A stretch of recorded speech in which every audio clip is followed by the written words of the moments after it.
Zero harm for me as a concept means that that's something that we're striving for. And we do everything we can to put barriers in place to preventing harm for our patients and our teammates and employees.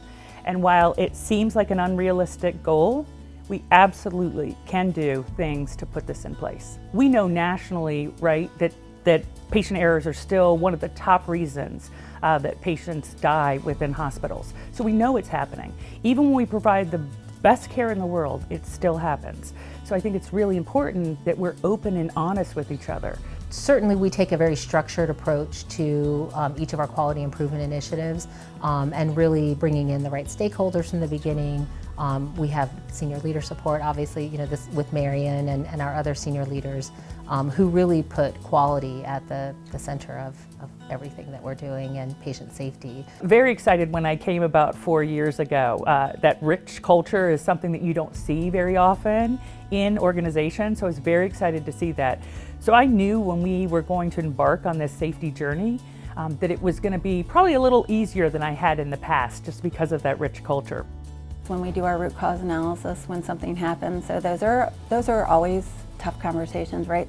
I think what Marian does great is she frames it up and her team frame it up in a way that the beginning is really this is a safe place and we're here to solve what failed, and that doesn't necessarily mean a person failed. We're not here to cast blame. That tiered huddle approach is really important. We start with the department level safety huddles.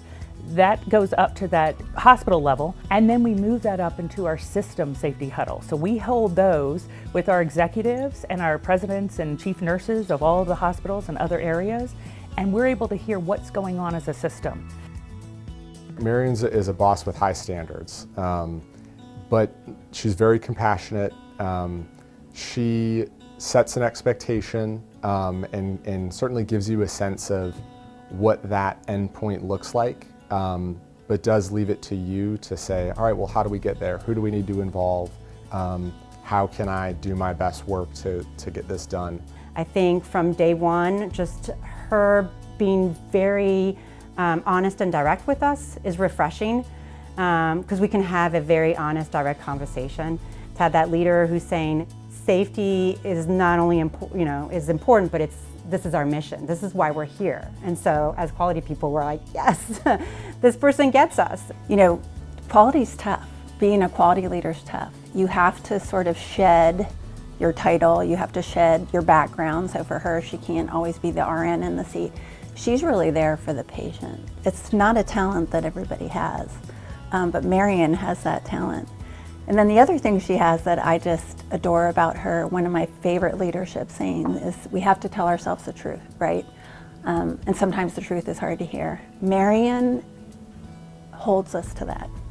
She makes us tell ourselves the truth. It's not personal accomplishment. It's not even seeing the satisfaction of seeing the metrics flip, although we all have that excitement a little bit when we're in this type of management. For her, it really is, it boils down to doing no harm for the patient, and bringing healthcare in an environment to where we can, rest assured that we're doing this in the safest possible way, because ultimately we're trying to do this for that patient that's in the bed. She does a good job of listening. She has opinions, she'll express them, but I think the best leaders are always willing to listen, they're willing to reconsider.